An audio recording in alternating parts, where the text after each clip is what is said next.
Hello. तो ceramic हमने ख़त्म कर लिया, स्टील हमने ख़त्म कर लिया। अब हम जाएंगे ग्लासवेयर की तरफ। तो ग्लास में क्या ख़ास बात होती है कि जो भी कोई ग्लास का ऑब्जेक्ट होता है तो उसमें जो लाइट है वो आर पार चली जाती है, वो ट्रांसपेरेंट होते हैं। सबसे पहली बात जो आपको याद रखनी है वो ये है कि ग्लासवेयर आपको वाइट पेपर पे नहीं करना है। उसके लिए हम यूज़ करेंगे टोन ग्रे पेपर। यहाँ पे मैं ये वाला यूज़ कर रही हूँ। अब वो वाइट पेपर पे क्यों नहीं करेंगे, उसका रीज़न ये है, जब ग्लास का कोई ऑब्जेक्ट हम वाइट पेपर पे ड्रॉ करेंगे तो उसको उभारने के लिए हमें एक्स्ट्रा बैकग्राउंड करना पड़ेगा।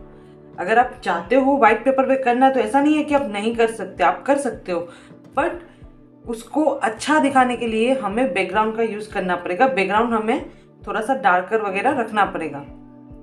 बैकग्राउंड के बगैर वाइट पे आप करोगे तो वो इतना अच्छा नहीं दिखेगा।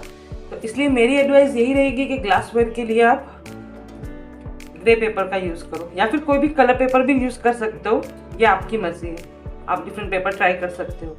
तो जब हम ग्रे पेपर पे करेंगे तो हमें बैकग्राउंड की इतनी ज़रूरत नहीं पड़ेगी। तो अब ग्रे पेपर हमारे कोर्स के हिसाब से आपके लिए नया है। ग्रे पेपर और वाइट पेपर में क्या डिफरेंस है वो हम यहाँ पे एक छोटी सी एक्सरसाइज करके समझने की कोशिश करते हैं। तो जैसे कि अब तक हमने वाइट पेपर पे काम किया है, तो हम वाइट पेपर का एक एग्जांपल ले लेते हैं। जैसे कि नॉर्मल ये एक रेक्टेंगल मैंने बनाया।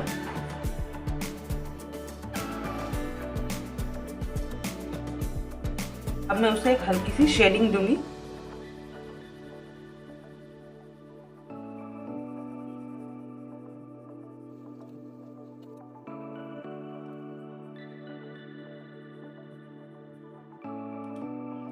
तो ये यहाँ से हमारी लाइट आ रही है, वैसा हम इमेजिन करते हैं। तो ये वाला पोर्शन हमें लाइट छोड़ना है।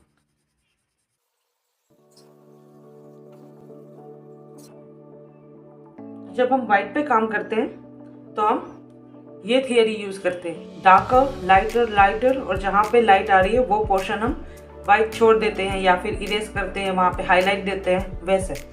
बट अब जब बात आती है ग्रे पेपर की, तो जैसे कि ग्रे पेपर होता है, तो यहाँ पे हम एक एक्सरसाइज करके देखते हैं। क्योंकि यहाँ पे ना तो हम इरेज करके हाईलाइट निकाल सकते हैं, ना तो वो स्पेस खाली छोड़ के, क्योंकि वाइट तो है ही नहीं। यहाँ पे भी हमें छोटा सा स्क्वायर बना के मैं आपको समझाती हूँ कि हम करेंगे क्या जहाँ हमें वाइट चाहिए। तो ये नॉर्मल सी ग्रेफाइट पेंसिल है जो हमने अभी वाइट पेपर पे यूज़ की, वही हम यहाँ पे यूज़ करेंगे। डार्कर करने के लिए तो हम यहाँ पे हम ग्रेफाइट में काम कर रहे हैं, तो हम ग्रेफाइट के डार्कर टोन यूज़ कर सकते हैं। हम ब्लैक ग्रेफाइट का यूज़ कर सकते हैं, जो हमने अपनी पिछली क्लास में भी यूज़ की थी, जहाँ स्टील का ऑब्जेक्ट हमने बनाया था, ये वाली स्टेडलर मार्श ल्यूमोग्राफ ब्लैक, क्योंकि ये नॉर्मल ग्रेफाइट से थोड़ी ब्लैक चलती है, उसके बारे में हमने सीख ही लिया है। तो ये हो गया हमारा डार्कर पोर्शन, पर यहाँ हमें लाइट चाहिए। तो अब वो लाइट हम कैसे निकालेंगे? तो वो लाइट हम, जो वाइट पोर्शन हमें चाहिए वो हम देंगे वाइट चारकोल से। मैं यहाँ पे यूज़ कर रही हूँ जनरल की चारकोल वाइट। आपके पास जो भी कोई चारकोल है वाइट चारकोल, वो आप यूज़ कर सकते हो। तो यहाँ पे हम ये यूज़ कर रहे हैं। इसका यूज़ करने से पहले आपको ये बात जाननी है कि वो ग्रेफाइट के साथ या ग्रेफाइट के ऊपर नहीं चलेगी। इसलिए जब भी आपको इसका यूज़ करना है तो आप वो स्पेस खाली रखें, उसके बाद इसके ऊपर आप चलाएं।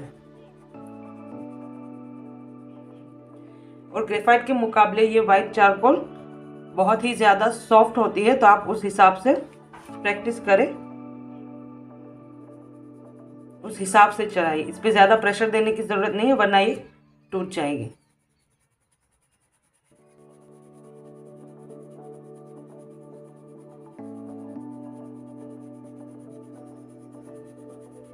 तो यहाँ पे यहाँ तक हम इसको खींचेंगे तो देखो यहाँ तक मैंने ग्रेफाइट यहाँ नहीं चलाया है, यहाँ तक ही चलाया है।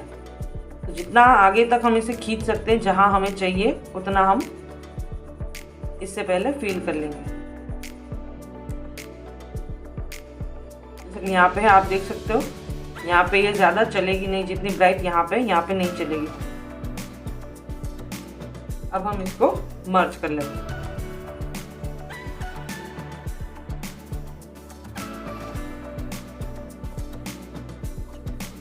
ये कंसेप्ट आपको याद रखना है ग्रे पेपर के लिए।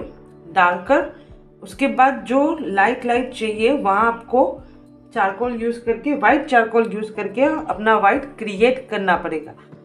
वाइट पेपर पे हम क्या कर रहे थे कि वो वाइट पोर्शन हम छोड़ दे रहे थे, क्योंकि वहाँ पे वाइट स्पेस को छोड़ना हमारे लिए आसान था, क्योंकि पेपर वाइट था। यहाँ पे पेपर हमारा वाइट नहीं है, इसलिए अपना वाइट हम क्रिएट करेंगे। और जो वाइट पेपर है उसमें हम लाइट टोन भी हम दे रहे थे, बट यहाँ पे पेपर ग्रे है, तो आप चाहो तो जो मिड टोन है यहाँ पे बीच में, कभी कभार वो हमें ज़्यादा देने की ज़रूरत नहीं पड़ेगी। तो अभी हम एक ग्लास का एक ऑब्जेक्ट बनाते हैं, तो आपको और ज़्यादा समझ में आएगा।